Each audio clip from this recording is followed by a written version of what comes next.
Assalamualaikum warahmatullahi wabarakatuh. Baik anak-anakku semuanya, kali ini kita akan belajar bahasa Indonesia materi tentang teks eksposisi di kelas 10.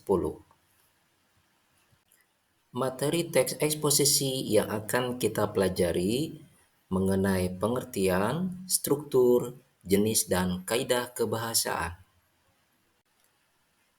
Teks eksposisi merupakan jenis teks yang menyajikan informasi jelas dan objektif dengan mendalam, menggunakan fakta, data, dan argumen. Tujuannya adalah memberikan pemahaman yang lebih baik, memperluas pengetahuan, dan sudut pandang pembaca terkait topik yang dibahas. Unsur-unsur yang terdapat dalam teks eksposisi yaitu teks eksposisi memiliki gagasan seperti penilaian, komentar, dan saran dari penulis. Selain itu, teks ini mengandung fakta yang sebenarnya seperti informasi tentang waktu, tempat, dan peristiwa yang dibuktikan kebenarannya. Adapun tujuan dari teks eksposisi adalah menyampaikan informasi dengan sudut pandang tertentu agar pembaca dapat memahami makna dan pengetahuan yang terkandung di dalamnya. Ciri-ciri dari teks eksposisi. Pertama, memberikan informasi atau pengetahuan.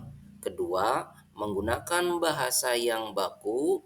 Tiga, berisi tentang sebuah fakta. Struktur dari teks eksposisi. Yang pertama yaitu tesis. Tesis merupakan bagian pembuka dari teks eksposisi yang berfungsi mengenalkan isu, masalah, dan pandangan penulis tentang topik. Tesis merupakan pernyataan pendapat yang menentukan tujuan penulisan. Struktur teks eksposisi yang kedua yaitu rangkaian argumen. Bagian dari teks eksposisi adalah rangkaian argumen yang berisi pendapat, informasi, fakta, dan pernyataan ahli untuk mendukung tesis yang diperkenalkan sebelumnya. Struktur tesis yang berikutnya yaitu penegasan ulang. Penegasan ulang merupakan bagian terakhir dari struktur teks eksposisi yang memberikan simpulan dan saran terhadap isu yang telah dibahas sebelumnya. Kaidah kebahasaan dalam teks eksposisi. 1. Banyak menggunakan pernyataan-pernyataan persuasif. 2. Banyak menggunakan pernyataan yang menyatakan fakta. 3. Banyak menggunakan pernyataan atau ungkapan yang bersifat menilai, mengomentari. 4. Banyak menggunakan istilah teknis berkaitan dengan topik yang dibahasnya. 5. Banyak menggunakan konjungsi yang berkaitan dengan sifat dari sisi teks itu sendiri. 6. Banyak menggunakan kata kerja mental, antara lain menyatakan, mengetahui, memuja, merasa, berbahagia, bersikap, membayangkan, dipandang, dianggap, dan lain-lain. Baiklah anak-anakku, sekarang kita masuk ke dalam langkah menulis teks eksposisi. 1 yaitu menentukan topik, yakni suatu hal yang memerlukan pemecahan masalah atau sesuatu yang mengandung problematika di masyarakat. Yang kedua, kita mengumpulkan bahan dan data untuk memperkuat argumen, baik dengan membaca-baca surat kabar, majalah, buku, ataupun internet.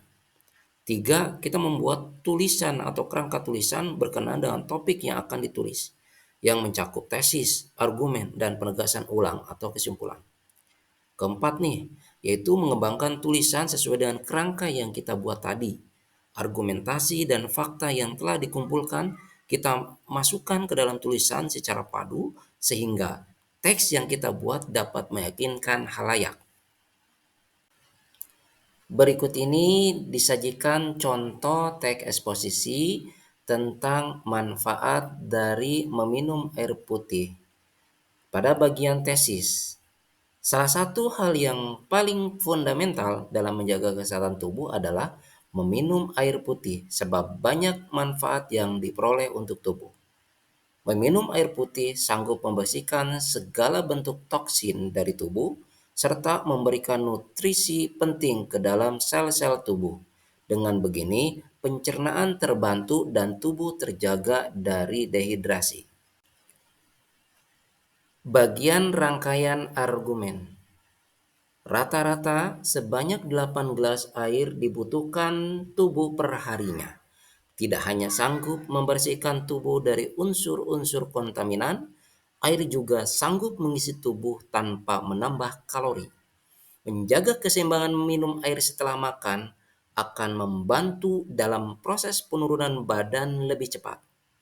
Selain itu, minum air putih tiap hari dapat meningkatkan fungsi ginjal. Pada hal ini, ginjal membantu pencernaan dan mempercepat cara tubuh memproses makanan serta metabolisme tubuh. Pada bagian penegasan ulang, contoh kalimatnya misalnya membuat target minum air putih sebanyak 8 gelas per hari secara rutin adalah sebuah keharusan, sebab banyak manfaat yang terkandung di dalamnya. Selalu bawa air saat mengendarai motor, mobil, sepeda, jalan, duduk, menonton televisi, mengobrol, membaca buku, atau selepas berolahraga bersama dengan rekan atau kerabat. Dengan begitu, air putih akan terasa banyak manfaatnya di dalam hidup. Demikianlah pembelajaran kita pada materi teks eksposisi kali ini. Terima kasih. Apabila ada kata-kata yang salah, mohon dimaafkan. Terima kasih. Assalamualaikum warahmatullahi wabarakatuh.